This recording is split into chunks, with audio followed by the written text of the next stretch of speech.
Vous manquez de confiance, mais vous aimez dessiner. Alors, restez avec moi, vous êtes au bon endroit.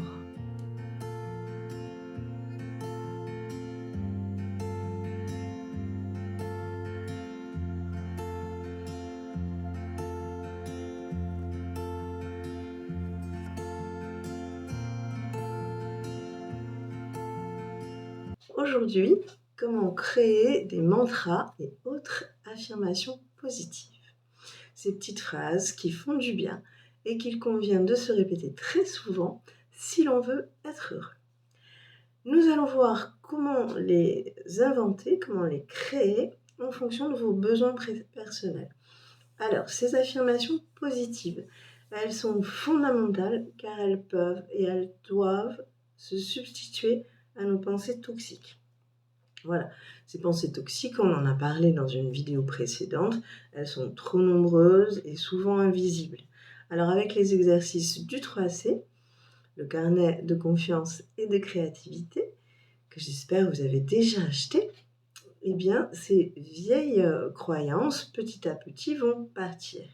Mais votre cerveau est ainsi fait que ces vieilles connexions qui nourrissent des idées noires, qui vont s'amenuiser peu à peu, il faut qu'elles soient remplacées avec des pensées sympathiques. Voilà. Sinon, ça marche moins bien.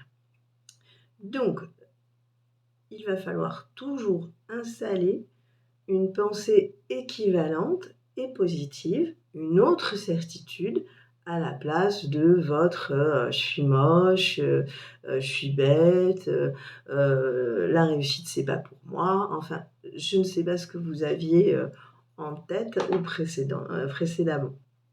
Mais en tous les cas, on va mettre une autre certitude et cette certitude, donc ça va être une affirmation positive ou un mantra. Voilà. Nous allons voir comment les inventer avec efficacité et talent. Alors, dans la vidéo sur les pensées noires, sur les pensées toxiques, nous avons vu l'importance de l'imaginaire et nous avons vu aussi le fait que notre inconscient suive 3 notions. Lorsque vous posez un mantra, il nous faut donc faire une formule qui va obéir aux 3 P. Hein. Cette formule, elle doit être positive parce qu'aucune négation ne peut fonctionner. Votre cerveau n'entend pas la négation.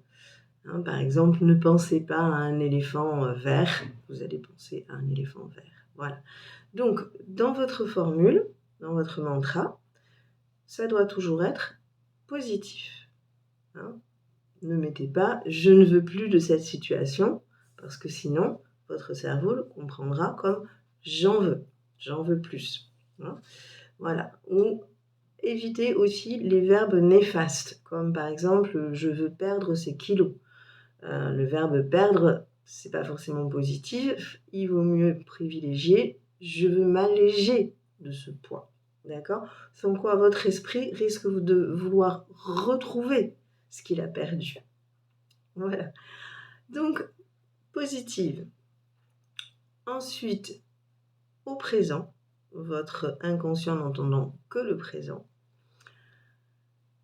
Donc, par exemple, je gagne chaque jour en confort de vie. Voilà, donc vous allez souligner les progrès, l'évolution, plutôt qu'un but à atteindre. Ou bien, je mérite une belle relation avec une femme saine et sereine. Même si vous ne l'avez pas encore trouvé, programmez-vous. Vous le méritez dès aujourd'hui. Voilà.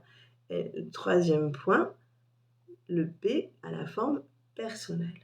Hein, c'est un vœu, c'est une promesse que vous faites à vous-même et vous ne souhaitez pas changer autrui ou le monde, ça n'est pas en votre pouvoir. Donc, osez le « je ». Donc, lorsque vous ciselez un mantra, vous devez le mettre au présent ainsi qu'à la première personne. Il ne doit pas dépendre de quelqu'un d'autre, du pouvoir de quelqu'un d'autre. Alors oubliez chaque jour mes enfants sont plus obéissants et agréables, surtout si vous n'y croyez pas. Préférez chaque jour, j'apprends à mieux comprendre mes enfants. Je trouve des astuces pour nourrir des moments respectueux entre nous. Bien entendu, vous devez travailler sur ces domaines d'éducation. On n'a rien sans rien. Voilà. Mais en tous les cas, votre état d'esprit sera grandement changé si vous vous appuyez sur ce simple mantra. Et vous ne vous verrez plus comme une victime de la méchanceté de vos petits, de ces petites créatures immatures. Voilà, hein. Rappelons quand même que à la base de toute évolution, hein, il reste le sentiment de ses responsabilités pour reprendre son propre pouvoir. Voilà. Alors, le mantra, soit une phrase simple avec une seule idée maîtresse, hein. Mais pour mettre en place ce nouveau filtre, cette nouvelle certitude, il faut la répéter plusieurs fois, hein, de nombreuses fois au quotidien, une vingtaine de fois, plus si vous pouvez. C'est un peu artificiel, mais bêtement efficace. Voilà, je vous propose de les associer à un geste d'ancrage, hein. Par exemple, moi, je la répète comme ça, chaque fois, hein, voilà, en tapotant mes doigts, hein. Par exemple, je suis déterminée et compétente, je mérite le succès.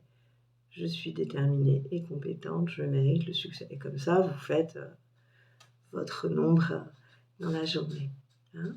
Alors, le geste d'ancrage est aussi l'associer à des moments précis et routiniers. Ça aussi, c'est bien. Par exemple, la douche ou la promenade de sultan, hein. Voyez l'idée que vous souhaitez implanter et définissez-la donc avec beaucoup de précision, avec les 3 P, hein. Et attention, ça doit sonner juste pour vous, hein. Si c'est vraiment quelque chose où vous vous dites: «Bah non, c'est pas vrai», ça ne va pas le faire, hein. Donc par exemple, chaque jour je me sens plus belle, peut vous sembler mensonger, alors que chaque jour mes complexes s'envolent, surtout évidemment si vous travaillez sur cette notion-là avec les exercices et les jeux, de la deuxième partie, du, livre, hein, le carnet de confiance et de créativité, le 3C. À ce moment-là, ça va marcher, hein, puisque ça correspond à une réalité. D'accord? Voilà.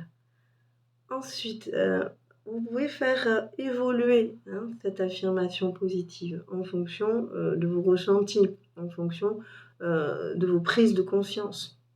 Par exemple, ce que je vous disais tout à l'heure, je suis compétente et déterminée, je mérite le succès. Personnellement, j'ai senti le besoin d'ajouter bien intentionnée. Donc je suis compétente et déterminée et bien intentionnée. Parce que pour moi, c'était important de me sentir utile, hein. Et j'ai même ajouté, je mérite le succès commercial. Parce que j'ai un petit souci par rapport à l'aspect économique des choses, comme tant de thérapeutes, comme tant de gens bien intentionnés, hein, comme aussi beaucoup d'artistes. Voilà. Donc n'hésitez pas à reformuler les choses. N'oubliez pas la règle des 3 P et n'oubliez pas, à chaque fois que vous allez déconstruire une pensée, hein, une croyance limitante, ça on verra comment plus tard, mais vous avez toutes sortes d'exemples dans le livre, eh bien, à chaque fois que vous avez une déconstruction, mettez en place autre chose. Une pensée positive qui contrebalance et qui va prendre la place de l'ancienne pensée. Voilà, j'ai fini et on se retrouve lundi prochain. Merci, mettez des likes, partagez et à très bientôt. En tant qu'artiste, je suis convaincue que le plaisir que vous éprouvez à dessiner, à peindre, à écrire, eh bien c'est la voie royale pour évoluer vers une meilleure estime. Et c'est pourquoi j'ai créé cette méthode pour être heureux d'être soi, le carnet de confiance et de créativité.